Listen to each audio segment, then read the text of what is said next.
Morning students, this is geography class 10 chapter 7 lifelines of national economy. Today we are going to have our first class on this chapter.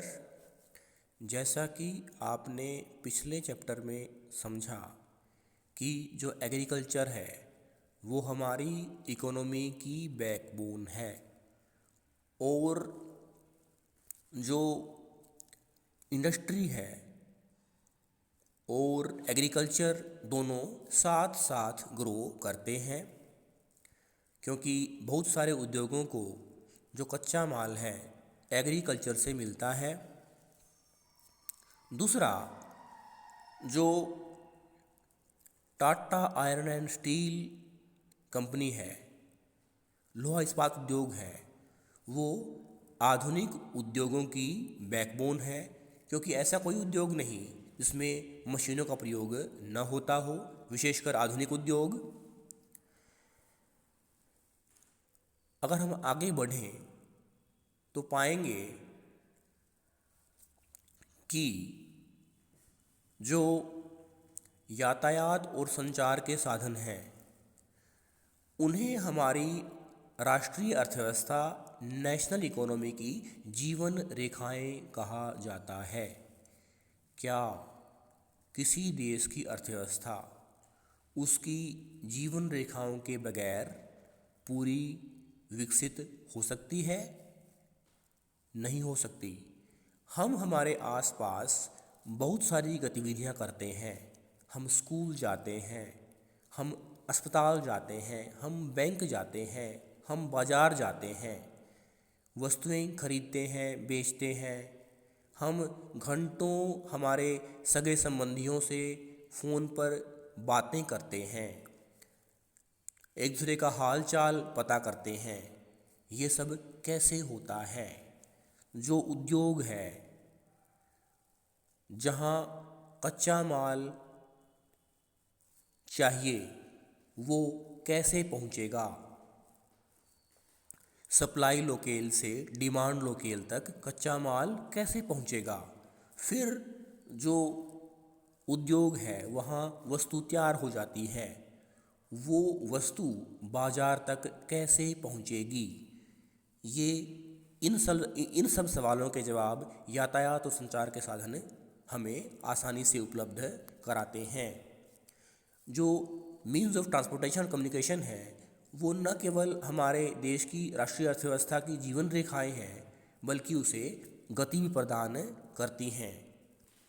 आज हम बात करते हैं कि दुनिया एक गांव बन गई है, एक ग्लोबल विलेज बन गई है। ये कैसे संभव हुआ? यातायात और संचार के साधनों से ही ये संभव हो पाया। आज वस्तुएं, व्यक्ति और तकनीक एक देश से दूसरे देश में आती जाती है।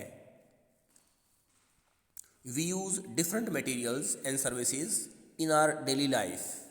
Some of these are available in our immediate surroundings, while others requirements are met by bringing things from other places.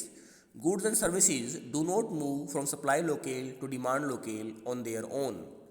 जब हम बाजार जाते हैं तो पाते हैं कि इतनी सारी वस्तुएं एक स्थान पर कैसे उपलब्ध होती हैं।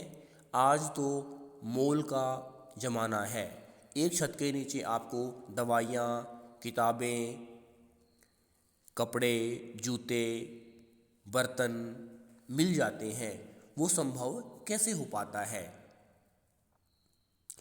The movement of these goods and services from their supply locations to demand locations necessitates the need for transport. इसलिए जो अर्थव्यवस्था का जो तीसरा क्षेत्र है, सर्विस सेक्टर, टर्सरी सेक्टर, उसकी ज़रूरत हमें पड़ती है।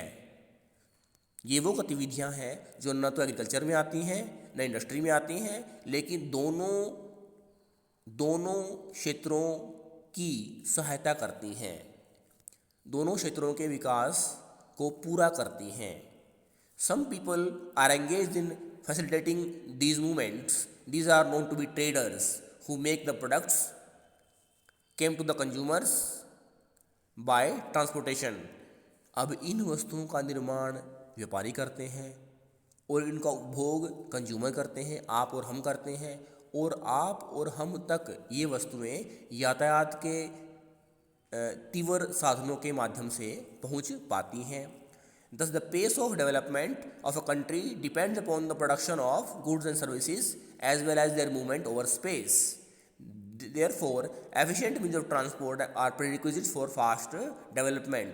इस तरह से वस्तुएं, व्यक्ति और तकनीक एक स्थान से दूसरे स्थान पर न केवल पहुंचती हैं बल्कि कुशलता से पहुंचती हैं और काम को, विकास को कुशलता और गति प्रदान करती हैं।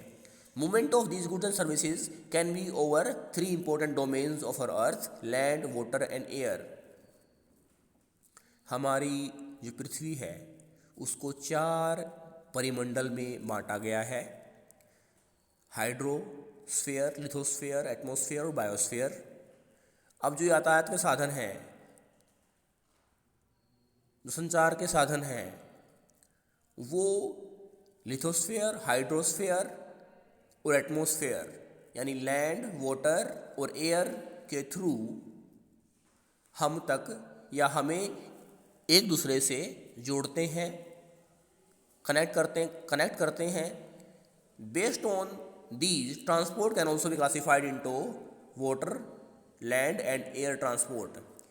क्योंकि इन तीनों परिमंडलों के माध्यम से यातायात के साधन एक स्थान से दूसरे स्थान पर वस्तुओं को लाते ले जाते हैं, उनको इसी आधार पर 3 भागों में बांटा गया है: लैंड, वाटर और एयर। लैंड में हमारे रोडवेज आएंगे, रेलवेज और पाइपलाइन। वाटर में इनलैंड और ओवरसीज, और एयर में डोमेस्टिक एयरवेज, इंटरनेशनल एयरवेज, और डोमेस्टिक में पब्लिक अंडरटेकिंग और प्राइवेट एयरलाइंस हम देख पाते हैं। For a long time trade and transport were restricted to limited space. With the development in science and technology, the area of influence of trade and transport expanded far and wide.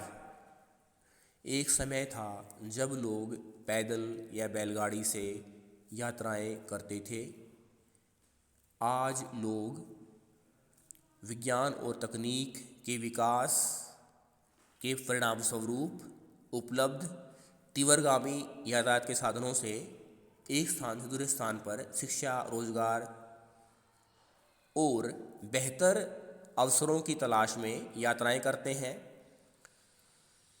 Today the world has been converted into a large village with the help of efficient and fast moving transport. आज दुनिया एक बड़ा गांव बन गई है। क्यों बन गई है, कैसे बन गई है? क्योंकि कुशल और तीव्रगामी यातायात के साधनों की वजह से।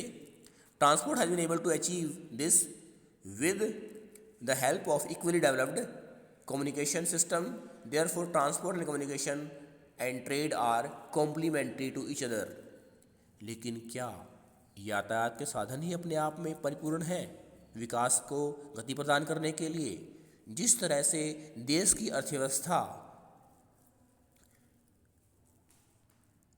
के लिए आवश्यक है कि कृषि और उद्योग दोनों विकसित हों, दोनों ग्रो करें, साथ साथ आगे बढ़ें, इसीलिए ऐसे ही देश की अर्थव्यवस्था को गति प्रदान करने के लिए न केवल यातायात के साधन, मीन्स ऑफ ट्रांसपोर्टेशन, बल्कि मीन्स ऑफ कम्युनिकेशन, संचार के साधनों की भी आवश्यकता होती है, जो एक दूसरे के पूरक हैं, पूरा करते हैं, जोड़ते हैं। Today, India is well linked with the rest of the world despite its vast size, diversity and linguistic and socio-cultural plurality. Bharat दुनिया का सबसे बड़ा लोकतंत्र है, ऐसा कहा जाता है। भारत ज्योग्राफिकली दुनिया का सातवां बड़ा देश है। इसके अलावा भारत में बहुधर्मी, बहुभाषी और अलग अलग जीवन शैली के लोग रहते हैं। उनको एक दूसरे से कैसे जोड़ा जाए, कैसे नज़दीक लाया जाए, एक रूपता कैसे प्रदान की जाए। अगर मॉनसून हमारे देश को ज्योग्राफिकली एक यूनिफॉर्मिटी प्रदान करती है, तो यातायात और संचार के साधन भी लोगों को, अलग अलग भाषा, धर्म, जाति के लोगों को साथ साथ, एक साथ नज़दीक लाते हैं, उनको जोड़ते हैं, उनको एक साथ विकास की धारा में कंट्रीब्यूट करने के लिए इंस्पायर करते हैं। Railways, airways, waterways, newspapers, radio, television, cinema and internet have been contributing to its socio economic progress in many ways. जहाँ यातायात के साधन जल, थल और वायु मार्ग से विकास को गति प्रदान कर रहे हैं, गति प्रदान करने में योगदान दे रहे हैं, वहीं मास मीडिया यानी print media, electronic media, internet भी जानकारी को, संदेशों को एक स्थान से दूसरे स्थान पर आसानी से पहुंचाता है, लोगों को जोड़ता है। The trades from local to international levels have added to the vitality of its economy। जो व्यापार है वो व्यापार एक स्थानीय बाजार तक सीमित न होकर अब अंतर्राष्ट्रीय बाजार तक फैल चुका है, जो अर्थव्यवस्था को शक्ति प्रदान करता है। It has enriched our life and added substantially to growing amenities and facilities for the comforts of life। इतना ही नहीं, इससे लोगों का जो जीवन स्तर है उसमें सुधार आया है। अब उन्हें बेहतर वस्तुएं कम दाम में जल्दी उपलब्ध हो जाती हैं। अब उनका जीवन और ज़्यादा सुगम, सरल, आरामदायक हो गया है। In this chapter you will see how modern means of transport and communication serve as lifelines of our nation and its modern economy। इस अध्याय में आप समझेंगे कि किस तरह से यातायात और संचार के साधन देश की अर्थव्यवस्था की जीवन रेखाएं हैं, आधुनिक अर्थव्यवस्था की जीवन रेखाएं हैं। It is thus evident that a dense and efficient network of transport and communication is prerequisite for local, national and global trade of today। आप समझेंगे किस तरह से यातायात और संचार के साधनों का सघन जो जाल है, नेटवर्क है, वो किसी देश की स्थानीय, राष्ट्रीय और यहाँ तक कि भूमंडलीय व्यापार की को गति प्रदान करने के लिए आवश्यक होता है। थैंक्स।